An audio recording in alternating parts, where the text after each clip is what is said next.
Salut les fans de TCG, aujourd'hui une vidéo un peu spéciale. J'ai fait un live récemment, une matinale, dans laquelle on a passé plusieurs minutes, une trentaine de minutes même, à discuter de l'actualité multi-TCG, mais notamment de cette ère qu'on est en train de vivre du multi-TCG. On y a abordé plein de points avec le chat, plein de sujets hyper intéressants. Donc ce que j'ai fait, c'est que j'ai pris cet extrait de mon live Twitch, je l'ai isolé et je vous le propose en vidéo YouTube. Ça illustre notamment le fait qu'il se passe plein de choses sur Twitch et que la plupart du temps, notre communauté YouTube ne prend jamais le temps de venir sur Twitch. Il faut savoir que sur chacun de nos lives, que ce soit PL ou moi-même, on a vraiment une grosse partie just chatting où on parle de tous les sujets actuels du TCG entre 30 et 40 minutes. Et ça, c'est des contenus que vous voyez jamais sur YouTube. Alors là, je l'ai trouvé hyper pertinent et donc je vous en fais une vidéo.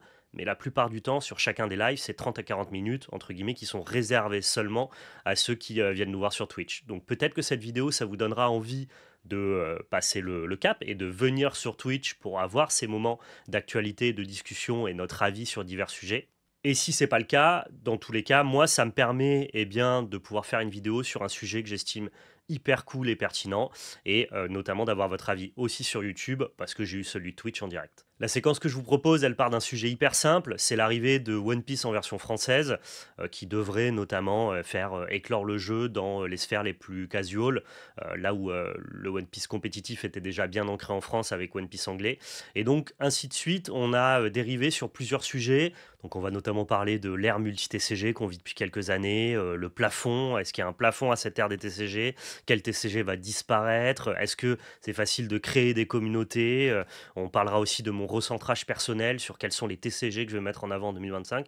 Donc plein de sujets qui, à mon avis, peuvent vous intéresser. Donc au-delà de passer sur Twitch, nous rejoindre pour regarder ces lives et parfois participer à cette actualité-là, n'hésitez pas sur cette vidéo à commenter, laisser un pouce bleu, à vous abonner. Vous pouvez remporter un bon d'achat de 80 € comme tous les mois sur chacune de nos chaînes. Il y a un tirage au sort qui est fait à la fin de chaque mois et les gagnants sont annoncés d'ailleurs dans le podcast multi-TCG du début du mois. Ce bon d'achat est utilisable sur notre boutique TCG, labellecarte.fr, le lien est en description. Je fais aussi un gros big up à GameGenic qui est notre partenaire accessoire pour l'année 2025. Merci à eux de nous soutenir dans cette aventure. J'ai fait cette introduction pour vous donner un petit peu de contexte. Maintenant, je vous laisse avec toute la discussion. J'ai l'impression qu'il n'y a pas de hype autour de la sortie française dans ma boutique, pas de nouveaux joueurs suite à la sortie de la VF.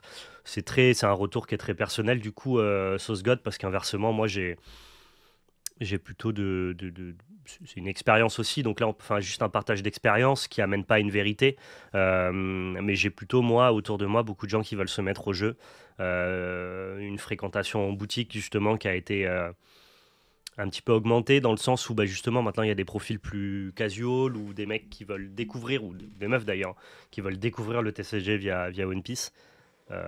Est-ce qu'il y a un effet direct de la sortie française quoi. Après ça dépend, est-ce que ta boutique entre guillemets met en avant, parce que tu as plein de boutiques qui juste vendent du produit One Piece parce qu'ils savent que ça se vend. En fait il y a des TCG où les boutiques ont besoin de créer des communautés pour les vendre. Je pense un peu à Magic ou à Flesh and Blood. Magic, c'est un peu moins vrai maintenant, mais des jeux vraiment de joueurs, en fait, qui sont consommés par des joueurs, comme c'est le cas de Flesh and Blood. Si t'as pas de communauté, tu vends pas ton produit. Pareil pour Yu-Gi-Oh! Par exemple. Si t'as pas une communauté Yu-Gi, des Yu-Gis qui jouent chez toi, tu vends pas tes boîtes Yu-Gi-Oh! Pokémon, One Piece, c'est des jeux, t'as pas besoin d'avoir de commu. Tu vas les vendre tes displays. Juste parce que les gens sont collectionneurs, parce que le passant qui rentre dans ta boutique, il peut en vouloir, parce que c'est des produits hyper mainstream. Et donc, t'as des boutiques. Je dis pas que c'est le cas de la tienne, mais j'essaye d'expliquer un phénomène. Tu as des boutiques qui savent, qui dans tous les cas vont vendre tous leurs produits One Piece, que ça soit le One Piece français ou le One Piece anglais, et qui n'ont pas besoin de créer de communauté, qui n'ont pas besoin de faire d'événements, qui n'ont pas besoin de proposer d'initiation, qui n'ont pas besoin de faire vivre le jeu pour vendre leurs produits. Et donc à ce compte-là, ils vont plutôt se concentrer sur les autres jeux qui ont besoin d'une création de communauté, et pas forcément sur One Piece. Peut-être que c'est le cas de ta boutique, où finalement, bah, la boutique vend ses produits et elle n'a pas forcément besoin de faire des initiations pour ça.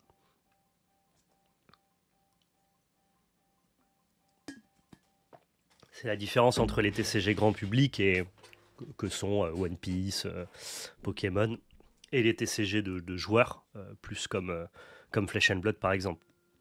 Genre Flesh and Blood, si t'as pas des blooders dans ta boutique, si t'as pas une communauté, si tu fais pas des tournois, je vois pas à qui tu vends tes displays Flash and Blood par exemple. Merci pour le Prime, Alistair313, bienvenue à toi. Bienvenue à vous. J'espère que vous avez passé un bon week-end. One Piece a déjà un très gros pool de joueurs. Ouais, mais là justement, ça a introduit un nouveau pool de joueurs Ticomega. En fait, ils avaient déjà un énorme pool de joueurs compétitifs. En gros, il n'y avait pas un volume de joueurs en France qui était hyper important, mais le peu qui était présent sur la version anglaise, c'est des joueurs qui sont hyper concernés, hyper compétitifs, qui n'hésitent pas à se déplacer, qui n'hésitent pas à faire tous les tournois en ligne.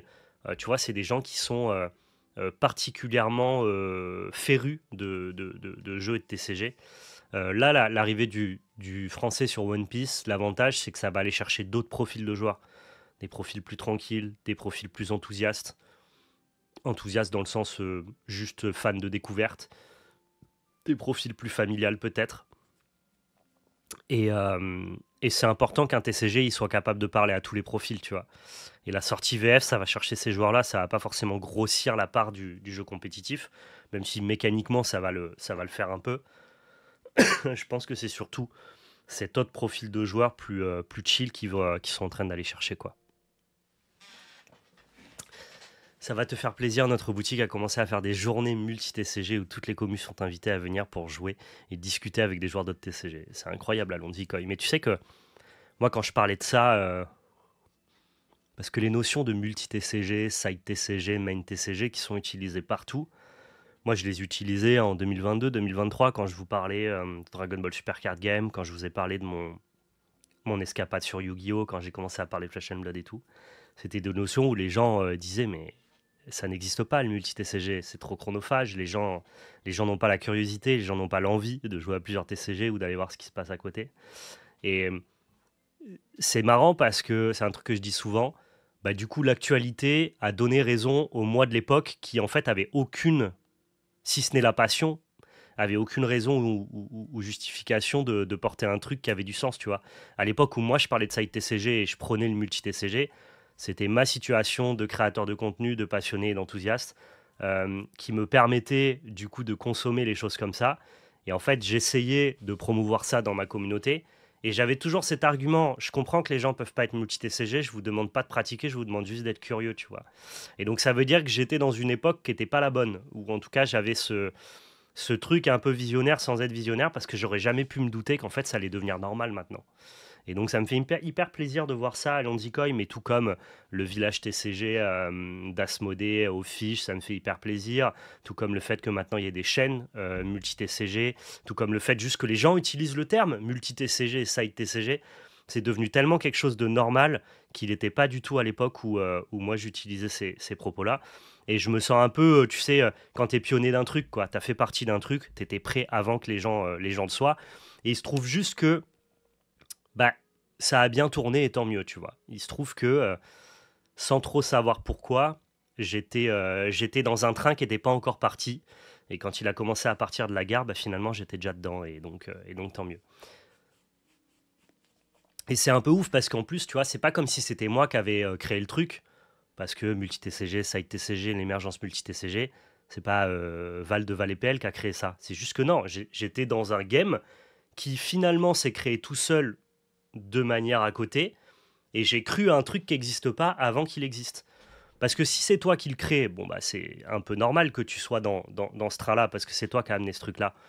Non, je veux dire, le TCG c'est mondial, ça s'est créé tout seul en fait, ce multi-TCG, ce concept de side TCG, cette curiosité, le fait que plein d'acteurs maintenant, que ce soit des créateurs de contenu ou de consommateurs, aient envie de jouer à plein de TCG. C'est un truc qui est arrivé naturellement, et je sais pas pourquoi, je croyais déjà à ça avant que ça existe, quoi. Et donc je suis hyper content. Et maintenant, j'ai plus à me dédouaner quand je vous parle de multi-TCG, parce qu'en fait, quand tu parles à ta communauté, c'est toujours frustrant de leur parler d'un truc qu'ils peuvent pas, auquel ils peuvent pas avoir accès ou qu'ils peuvent pas consommer. Et il y avait un peu ce truc du coup pour me dédouaner à chaque fois. Je disais, mais les gars, c'est normal que vous puissiez pas jouer à plein de TCG.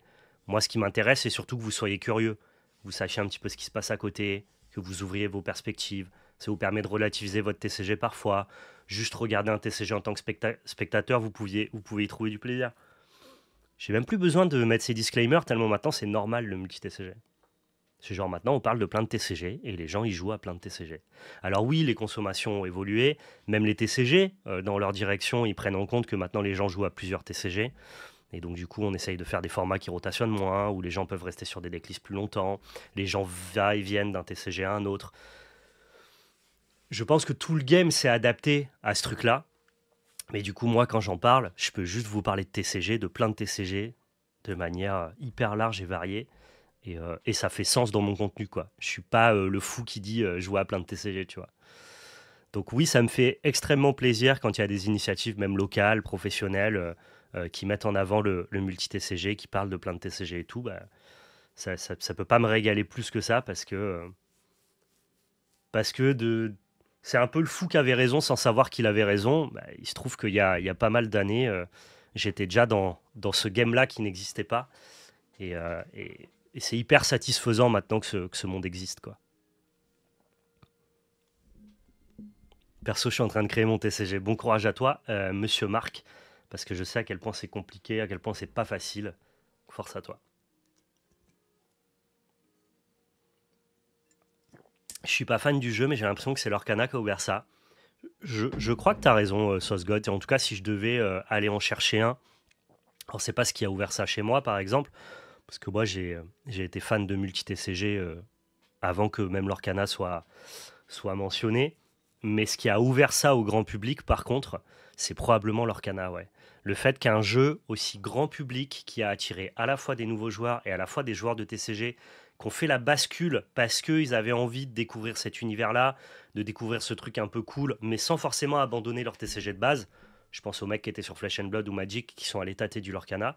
Je pense que le fait de pouvoir s'intéresser à plusieurs TCG, et notamment avec un TCG facile à consommer à côté, parce que les mécaniques, les règles sont assez cool, ben je pense que c'est effectivement à l'Orcana qu'on doit ça. Et de toute façon, c'est clair et net que si tu regardes un peu le timing, où le multi-TCG, ça a commencé à être quelque chose de normal d'utiliser et où finalement les gens ont commencé à consommer plusieurs TCG, ça correspond quand même plus ou moins à la sortie de l'Orcana, hein. Clairement. Clairement. Je suis à l'étape d'équilibrage et c'est compliqué mais très intéressant. Ouais, moi je trouve ce que je trouve le plus passionnant, tu vois. Et dans 5 ans, c'est quoi le futur à ton avis? Fin de certains TCG, des nouveaux qui arrivent? Ouais, je pense qu'il y a toujours des TCG qui vont continuer à sortir. Dès lors que de toute façon la nouvelle ère a été lancée, ça donne l'envie à plein de licences de se lancer. Donc là actuellement, même si la part elle va se réduire et que l'ère multi-TCG elle va se réduire, il y a des TCG qui ont lancé leur processus de création et de lancement en 2023-2024 quand ça a été la hype multi-TCG et dont on aura entre guillemets des informations de sortie que dans 1 ou 2 ans par exemple. Donc oui, il y a plein d'autres TCG qui vont continuer à sortir, même si je pense que cette bulle-là, un peu comme la bulle multi-TCG des années 90, que j'ai pas connue, mais sur laquelle j'ai beaucoup potassé à l'époque avec Netrunner et compagnie, tous les Magic Killers qui finalement s'y sont très mal pris. C'est la différence entre la bulle multi-TCG des années 90 et la bulle multi-TCG actuelle, c'est qu'à l'époque, ils n'avaient pas compris un truc, c'est que plutôt que d'essayer de tuer Magic, il fallait essayer de proposer autre chose. Et tous les TCG des années 90, ils ont essayé d'être des Magic Killers. Garfield lui-même, il a voulu enterrer son propre jeu, tu vois. Et, euh, et actuellement, tous les TCG qui sortent, à part Flesh and Blood, qui a vraiment ce truc de Magic Killer, et franchement, qui le fait trop bien, en tout cas chez les compétitifs enthousiastes, il y en a plein qui sont partis chez Fab. Mais par contre, Magic maintenant s'est diversifié et est parti sur d'autres strates que Flesh and Blood prédate pas du tout. Donc, même Magic s'est amélioré. A dû entamer une évolution pour essayer de perdurer. Et donc ce que je veux dire, c'est qu'à l'époque, les TCG ont péri parce qu'ils essayaient de battre Magic. Les seuls qui ont survécu, c'est Pokémon ou Yu-Gi-Oh! Parce qu'ils ne marchaient pas sur les plates-bandes de Magic. Tous les univers fantasy qui ont essayé de tuer Magic dans les années 90 se sont plantés. Là, les TCG actuels, ils n'essayent pas de tuer Magic, ils essayent de proposer autre chose. C'est pour ça même qu'on parle, il y a des TCG qui se lancent, et qui se lancent avec la volonté d'être un side TCG. Tout simplement. Et donc c'est ce qui fait la différence. Donc à 5-10 ans de futur, si je dois, moi, entre guillemets, émettre un avis, je pense que le gâteau TCG, il va, entre guillemets, stagner. C'est-à-dire que maintenant, on a ouvert le gâteau. Il y a plus d'acteurs qui sont capables de vivre. Ce gâteau, il va se resserrer un petit peu, mais en même temps, il y a d'autres TCG qui vont continuer à arriver, ce qui fait qu'il va plutôt stagner. On a des TCG qui vont disparaître, c'est sûr, et on en a d'autres qui vont apparaître. Donc pour l'instant, de ce que je pense, hein, c'est quand même que la sphère TCG, elle a grossi et elle va pas réduire. Elle va pas continuer à s'étendre, comme ça a été le cas là en 2023-2024. Ça va juste alterner entre certains qui arrivent et d'autres qui s'en vont. Et pour certains qui arrivent, je pense qu'il y a des licences que vous imaginez même pas qui sont en train de développer leur TCG, tu vois. Je, je pense à League of Legends, ça on le sait, qui arrive en 2025. Mais typiquement, il y a probablement des licences Bandai qui sont en train de développer du TCG. Je serais pas étonné qu'on finisse par avoir un card game Naruto. Enfin, c'est tellement successful le TCG et au moment où les gens ils ont dû avoir l'envie de lancer leur projet TCG, c'était tellement hyper successful dans les années 2022, 2023, 2024 que ça m'étonnerait pas que ça continue à grossir. Donc ouais, je pense qu'on a vraiment élargi la bulle au maximum. Je pense pas qu'elle s'élargisse beaucoup, beaucoup plus. Par contre, il y a plein de TCG qui vont... euh, donc cette bulle, elle va être amenée à réduire de temps à autre avec la disparition de certains TCG. Par contre, maintenant, les TCG, ils ont bien compris un truc. On veut plus être ni des Lorcana Killer, ni des Magic Killer, mais proposer quelque chose de différent. Je prends le cas de l'Orcana. L'idée, ça n'a pas été de tuer Magic, ça a été d'ouvrir le TCG à des familles. Je prends le cas de League of Legends. L'idée, c'est pas de récupérer les joueurs de Magic, c'est d'aller chercher les gamers. Tu vois, il y a plein de mecs qui jouent à League of Legends qui vont jouer au TCG. Je prends le cas de LOTR avec Magic. L'idée, c'est de faire venir des fans de Lord of the Ring. Pareil pour la collab avec Marvel et tout. Donc l'idée, c'est plutôt d'aller... C'est pas de parler aux joueurs de TCG. Quand il y a des nouveaux TCG qui sortent, en fait, c'est pas d'aller parler aux joueurs de TCG parce qu'ils savent que de toute façon ils sont déjà assez focus avec plein de TCG et parfois certains feront la passerelle parce que maintenant ils ont une consommation multi-TCG. Mais par contre d'aller chercher un profil qui joue pas encore. Je pense à Hera, le jeu de foot qui est designé par Gilles et Rofelos, par l'éditeur Rose Noire. Bah pareil, tu vois, c'est pas des joueurs de TCG qui vont jouer à Hera, c'est des fans de football qui peut-être vont découvrir le TCG. Et tout ça, ça va participer à toujours continuer à faire croître la bulle, petit à petit, la bulle TCG petit à petit, je pense, hein. C'est comme ça que je le vois. Mais c'est sûr que tous ne survivront pas. Et finalement, est-ce que c'est grave? Moi, à chaque fois, les gens ils me demandent à quel TCG je dois jouer. Parce que est-ce que tu penses que mon TCG il sera encore vivant dans quelques années? En fait, on s'en fout. Si t'aimes un TCG, joue-y. Parce que si tu commences à réfléchir comme ça, c'est un peu comme, vous savez, les sondages préélection présidentielle. Quand tu vois, entre guillemets, que la personne pour qui tu veux voter, elle est tellement bas dans les sondages que tu es obligé de te rapatrier sur un candidat qui te plaît moins, mais qui, entre guillemets, va te créer un vote utile. Moi, je déteste ce mode de scrutin. Je trouve que c'est éclaté au sol et que ça biaise toutes les présidentielles depuis des années. C'est un autre débat, tu vois. Et ben là, c'est la même chose. En gros, quand tu te demandes, putain, est-ce que je dois jouer à ce TCG-là ou est-ce que je dois jouer à l'Orcana parce que j'ai l'impression que l'Orcana, ça sera encore vivant dans 20 ans. Ben, en fait, si tu penses comme ça, le TCG auquel tu as envie de jouer, si tout le monde pense comme toi, ben, les gens n'y joueront pas, tout simplement. Et c'est comme ça qu'il va mourir. Donc moi, mon avis, c'est plutôt, si t'aimes un TCG, joue-y. En fait, on s'en fout de s'il existe dans 2, 3, 4 ans. T'auras payé pour y jouer actuellement. C'est-à-dire, j'ai joué à Dragon Ball Super Card Game, le jeu est mort, je regrette pas d'y avoir joué. Parce que j'ai adoré les années que j'ai passées dessus. Vous voyez ce que je veux dire ou pas? Donc faut pas chercher à jouer au TCG le plus rentable, chercher à jouer au TCG qui va survivre. Il y en a qui vont survivre, d'autres qui vont disparaître. Jouez au TCG que vous aimez.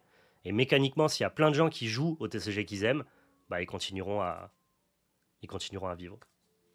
Mais ça, franchement, en fait, il faut que je le répète plus souvent, ça, parce que ça tue des TCG, quoi. Ça tue des TCG. Dès qu'on entend une baisse de hype, je pense notamment à Star Wars 7.3, petite baisse de hype, parce que problème d'assort produit et compagnie, et plein de gens qui se disent en mode, ah ben moi j'adore le jeu, mais je pars avant qu'il plante. Mais les gars, en fait, c'est à cause de vous qu'il plante. C'est pas tu pars avant qu'il plante, tu le plantes. C'est pareil pour Altered. Tous les gens qui n'ont pas, et je peux entendre, attention, chacun a ses raisons, hein. Ceux qui n'ont pas la patience par rapport au print and demand, ceux qui sont déçus de l'équilibrage et qui se disent, Altered, ah, j'ai l'impression que ça baisse un peu. Du coup, je vais partir sur un autre jeu. Mais les gars, ils baissent parce que vous partez en fait. Donc si vous aimez ces jeux-là, jouez-y. C'est le meilleur moyen de les faire survivre. Tu vois, si Flesh and Blood, maintenant, ça a une communauté hyper solide, structurée, et tu sais que Flesh and Blood, c'est encore de belles années devant eux, c'est parce que les gens qui jouent à Flesh and Blood, ils s'en branlent. Que leur jeu, ils vivent pas, combien de temps il va durer. Non, les gens, ils jouent juste à leur jeu parce qu'ils l'aiment. Et parce qu'il est bon. C'est tout.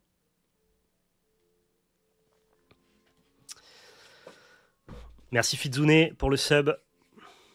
Ne pensez pas seulement à investissement, juste au plaisir. Pareil que toi pour des BSCG, je regrette rien. Pareil, franchement, j'ai joué des années à un jeu qui m'a... Genre vraiment, j'ai revendu mes cartes pour 0 €. Hein. Le jeu est tombé en désuétude en France. Hein. Mais putain, j'ai kiffé. C'était fou. C'était très bien comme ça. Merci Grom67 pour le Prime, merci beaucoup. Merci Calcslack, merci beaucoup. Les gens, ils ont trop la volonté dans le TCG maintenant de se dire « Ah putain, si je joue à un TCG et que dans 10 ans il existe encore, je pourrais m'acheter un appartement avec mes cartes comme le P9 à Magic, ça n'arrivera plus jamais. » Ça n'arrivera plus jamais ce qui s'est passé sur Magic. Les gens sont trop au courant maintenant. Donc ne jouez pas au TCG pour ces raisons-là, quoi.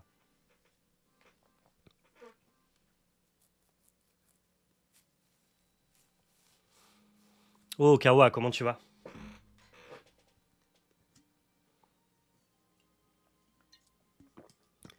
Ça, c'est un truc, vraiment, j'en parle, ça tue des jeux. Ça tue des jeux, le fait que maintenant, les gens, ils arrivent, ils ont la proposition multi-TCG. Ils vont pas sur celui qui leur plaît le plus, qui a la meilleure licence ou qui a le gameplay qui leur parle le plus. Ils vont sur celui qui est, entre guillemets, le plus rentable à long terme. Quand je dis rentable, c'est en mode « Ah, celui-là, quand même, ah, il y a des chances que dans 5 ans, ils soient encore là. Mais on s'en branle si peu dans 5 ans, tu voudras plus y jouer, putain. Joue au jeu qui te plaît maintenant. »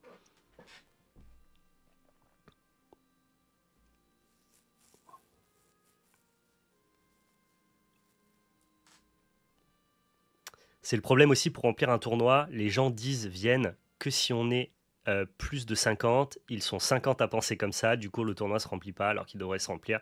Les gens pensent différemment. Je comprends Nadia.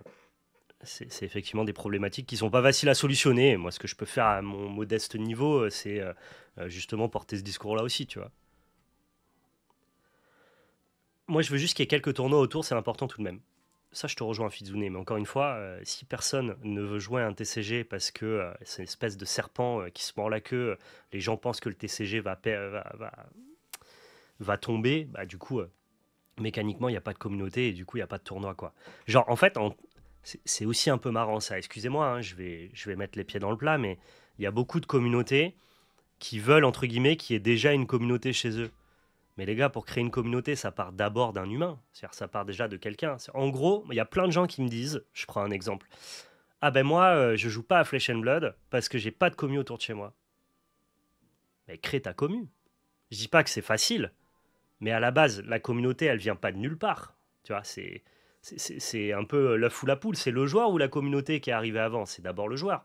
Et le joueur, lui, il a essayé, entre guillemets, de partager sa passion à d'autres joueurs de boutiques. Il a été voir ses boutiques locales. La plupart des communautés, elles se créent comme ça. Tu vas voir ta boutique locale, tu te dis, bah voilà, j'aime ce TCG. J'aimerais bien y jouer. Est-ce que vous avez d'autres joueurs qui sont intéressés? Est-ce que on peut faire, je sais pas, une initiation? Est-ce que euh, est-ce que si on fait une initiation, je peux venir initier les gens? C'est comme ça que tu crées une communauté. C'est jamais les boutiques qui créent les communautés. Hein. La boutique, elle commande des produits et elle fait vivre le jeu quand elle a déjà des acheteurs et des gens qui viennent en boutique. C'est très rare que les communautés, elles soient de l'initiative des boutiques. Les communautés, les gars, elles viennent aussi des joueurs eux-mêmes. La communauté, elle se crée quand c'est un ensemble d'individus qui ont envie de jouer au même jeu. Mais ça part toujours d'une initiative personnelle. Donc parfois, je dis pas que tout le monde a le temps de le faire. Et je dis pas que c'est la réponse absolue quand quelqu'un me dit « Ah, ben je peux pas jouer à Fab parce que j'ai pas de commu autour de chez moi ». La plupart du temps, c'est quand même un gars qui va dans une boutique et qui dit « Salut, j'ai envie de jouer à Fab, venez, on fait une initiation. Venez, je trouve 3-4 potes à qui j'ai envie de présenter le jeu. » Et ensuite, tu commences à être 4-5 autour tu commences à être 4-5 les après-midi dans ta boutique et le gérant de boutique, il trouve ça du coup worse de commencer à proposer à la fois des événements et à la fois des produits, quoi. 100% pas d'accord, si t'as pas le soutien d'une boutique, tu peux pas créer une communauté. Crois-moi, j'ai donné fort de mon temps pendant des mois pour créer une commu flèche, jamais soutenu par mon LGS, ça a pas pris perte de temps. Ah mais c'est pas ce que je dis, Untap. Je dis que dans l'initiative prioritaire, c'est d'abord le joueur et la communauté, et ensuite la boutique. Il n'y a aucune boutique qui va acheter des produits sans avoir de clients à qui les vendre, sauf pour ce que j'appelle les TCG mainstream, comme One Piece et Pokémon, où globalement, tu n'as pas besoin de faire de jeu organisé pour vendre tes produits parce que les collectionneurs, les gens mainstream en achètent. Sur des jeux de joueurs, comme c'est le cas par exemple de Flesh and Blood ou de Star Wars, si tu n'as pas déjà des gens intéressés, et donc ça passe par le particulier qui va voir sa boutique et qui dit je suis intéressé, mais je le sais d'expérience, hein, les boutiques ne mettront pas en avant des TCG dans lesquels ils n'ont pas de communauté. Donc toi, ce que tu as fait, Untap, et c'est trop bien, tu as créé une communauté, tu as donné de ton temps pour parler autour de toi à des gens du jeu, et tu avais peut-être 3-4 personnes intéressées. À ce moment-là, quand tu vas voir ta boutique, c'est à elle de dire ok, c'est bon. J'ai un pool de joueurs, j'ai des gens qui sont capables de m'acheter quelques produits, je vous dédie des moments, des créneaux, et on crée du jeu organisé en boutique ensemble. Donc toi, tu as fait la bonne démarche. C'est la boutique qui n'a pas suivi derrière. Mais du coup, tu n'es pas d'accord avec moi, tu as fait exactement ce que les gens doivent faire pour soutenir un TCG. En fait, en tant que communauté, en tant que joueur, vous êtes force d'initiative sur la réussite de votre jeu au niveau local. Effectivement, derrière, les boutiques, elles doivent jouer le jeu. Mais ce que je veux dire, c'est que le premier pion à déplacer, pardonnez-moi, je suis un peu malade, j'ai du mal à m'exprimer. La première pierre à poser, c'est souvent les joueurs qui doivent la poser. Et quand bien même, justement, si les boutiques ne les posent pas, pour toutes les raisons que j'ai évoquées, n'hésitez pas à le faire vous-même, quoi. Mais bien sûr que ta commu, elle perdura que si la boutique fait l'effort. Mais ce que je veux dire, c'est que la boutique, elle fera jamais l'effort en priorité. Elle fera toujours l'effort en réaction. J'ai exactement la même avec l'Orcana au début. Nous, on n'a pas la place en boutique, toute petite, pour accueillir. Du coup, on ne peut pas créer vraiment de dynamique. Perso, j'aimerais pouvoir mieux faire aimer le TCG, mais les joueurs ne sont pas motivés pour créer de la commu et de l'entrain. Ouais, mais écoute, tu as essayé, encore une fois, tu as été actif dans le processus de développement, tu as essayé de faire aimer le jeu autour de toi, et c'est ce qu'il faut faire, quoi. Bizarre la boutique qui peut se passer de 10 joueurs réguliers. Bah non, pas bizarre, parce que si elle a 40 joueurs sur Yu-Gi-Oh!, 40 joueurs en commandeur multi sur Magic, 35 joueurs sur One Piece et 50 sur Pokémon, bah oui, elle se passe de 10 joueurs réguliers sur Star Wars. C'est pour ça que parfois, toutes les boutiques, elles jouent pas le jeu, et que parfois, développer une communauté dans une boutique qui a déjà plein de communautés, c'est difficile. Et c'est pour ça que la pluralité de TCG, elle est difficilement soutenable et elle est difficilement... en fait, les boutiques peuvent pas créer des communautés sur tous les TCG parce qu'ils n'ont pas assez de créneaux, quoi. Euh, donc, donc c'est pas bizarre. Il y a des boutiques qui marchent très bien, qui ont plein de communautés sur plein de TCG et du coup qui peuvent pas s'ouvrir à d'autres. Mais en tout cas, vous, quand vous jouez dans une boutique, c'est aussi de votre ressort d'aller justement questionner le gérant là-dessus, quoi. Est-ce que tu as des créneaux qui sont libres? Est-ce que si je t'amène 10 joueurs d'un TCG, tu fais du produit, tu fais de l'organize play?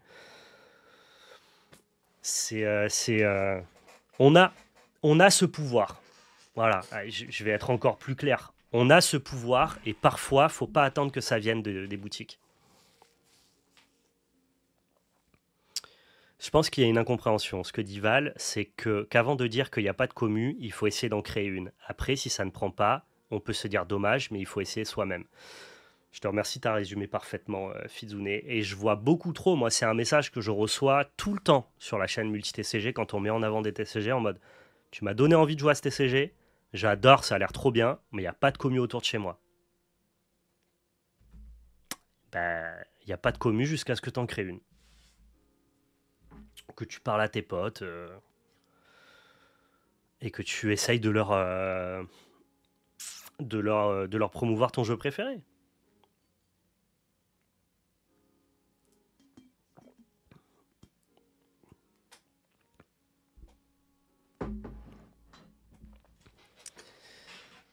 Salut Val, merci pour ton investissement sur le TCG. Que penses-tu du futur de Pokémon TCG Pocket en termes de compétitif? Alors j'ai un peu décroché là-dessus, pour être très honnête avec toi, Big Chris, depuis la sortie du deuxième, alors c'est le troisième booster, mais c'est le deuxième booster en termes d'extension, la sortie de Dialga et Palkia.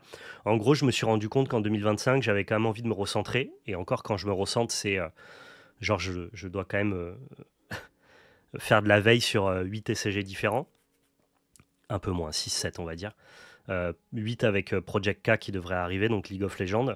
Et je me suis dit, en fait, tu peux pas tout tenir, c'est pas possible. Le podcast multi-TCG, ça te prend trop de temps de veille. Tu as envie en plus de savoir jouer à tous les TCG, tu as envie de tous les consommer. Et même si tu es sponsorisé par Asmodée, ça va être très difficile à tenir. Donc j'ai décidé du coup de me recentrer. C'est marrant de dire ça quand tu fais autant de TCG, mais disons que j'ai décidé de mettre de côté certains TCG. J'ai décidé d'abandonner totalement la possibilité de faire du contenu sur Yu-Gi-Oh! Donc voilà, vous verrez plus de Master Duel, vous verrez plus de contenu lié à Yu-Gi-Oh! Même si parfois, de temps à autre, ça m'arrivait d'en faire. Euh, j'ai décidé pareil, euh, en dehors des sorties et des présentations des starter decks, je pense pas de proposer de contenu sur Rise TCG. Parce que je suis obligé de faire des choix et que je peux pas tous les promouvoir. Alors je peux les promouvoir en tant que dans le podcast, parler des différentes sorties, présenter du gameplay de préconstruit. Mais je veux dire, jouer, consommer, en parler de manière compétitive, avec un suivi et compagnie. Voilà, j'ai décidé de me recentrer sur certains jeux. Et parmi le recentrage que j'ai décidé de mettre en place, qui est quand même hyper large, hein, je le rappelle, eh bien, il y a aussi Pokémon Pocket qui fait pas le cut. Parce que c'est pas du TCG physique, parce que c'est pas des cartes physiques, parce que je me suis rendu compte qu'en plus ça me faisait dépenser pas mal d'argent dans une application numérique sans avoir entre guillemets de carton et que bah, moi ce que j'aime c'est le carton. Du coup en fait j'ai mon investissement dans Pokémon Pocket il a été finalement hyper déceptif. J'ai mis beaucoup d'argent pour faire des ouvertures sur YouTube. J'ai plus l'impression, en fait je me rends compte avec du recul, et c'est de ma faute, hein, que j'ai beaucoup fait de Pokémon Pocket pour faire du contenu sur YouTube. Parce que c'était hype, parce que je pense que ça nous attirait un nouveau public, euh, parce que j'avais l'impression que professionnellement parlant, stratégiquement parlant, c'était important de faire du Pocket sur la chaîne Valais PL. Et je pense que c'est vrai, hein. Les premières vidéos qu'on a fait sur Pocket, elles ont été énormément vues, ça nous a ramené beaucoup d'abonnés et tout. Et donc je pense que c'était utile, mais j'ai eu la sensation de faire du contenu de manière utile et pas par grand plaisir. Je dis pas que le jeu est pas bien, hein. J'ai beaucoup apprécié jouer sur Pokémon Pocket, mais en tout cas, je prends moins de plaisir que quand je joue sur les TCG dont je vous parle régulièrement. Et donc à ce compte-là, j'ai décidé de faire le cut sur Pokémon Pocket. Donc peut-être que PL vous fera des ouvertures ou du contenu, mais moi en tout cas, je ne vous ferai plus de contenu sur Pokémon Pocket. Que ça soit de l'ouverture, de la deck tech, du gameplay. Même globalement, en parler dans le podcast multi-TCG, c'est plus d'actualité. Donc, ça répond pas exactement à ta question, mais au moins ça me permet moi de pouvoir vous donner un petit peu ma ligne directrice sur 2025.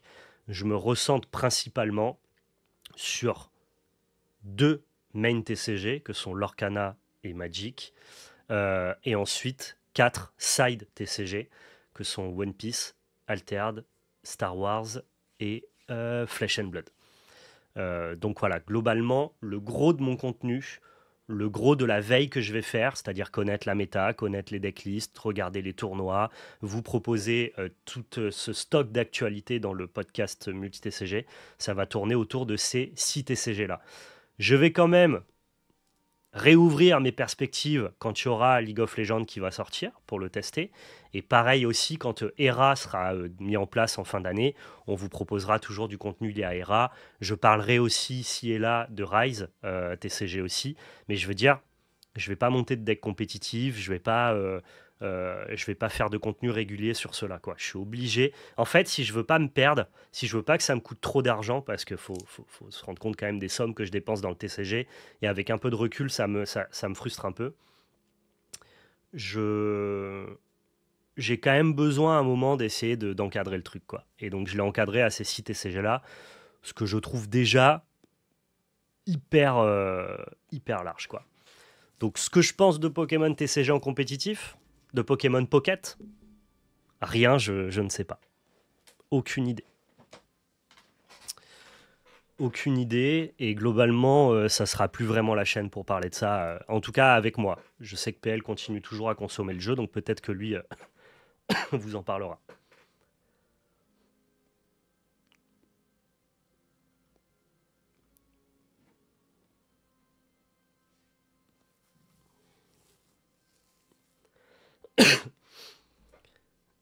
Perso, je suis tombé dans le TCG grâce à Star Wars Unlimited. Je me suis ensuite intéressé aux autres TCG. J'ai un peu de Dragon Ball Fusion World, mais je vais laisser de côté. Et certainement acheter le nouveau deck Armory sur Fab, sur tes conseils dans le podcast de cette semaine. J'ai découvert ton contenu grâce à tes ouvertures Star Wars du 7-1. Bah, merci beaucoup, Grom67, bienvenue à toi. Et régale-toi, je pense que tu parles de cet Armory deck-là, Aurora, qui est un produit exceptionnel. Je pense d'ailleurs qu'il concourt déjà pour le meilleur produit de l'année dans la catégorie des TCG Awards 2025.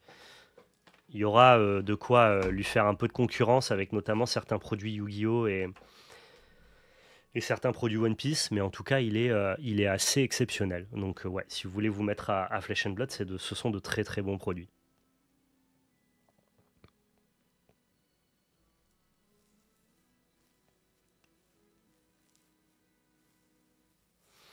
Je vais conclure ce petit arc discussion multi-TCG. C'était hyper intéressant d'avoir cette partie de Just Chatting avec vous sur un petit peu le mood, l'ère multi-TCG, dans quel, entre guillemets, dans quel timing on est, vers où on va, de où on est parti.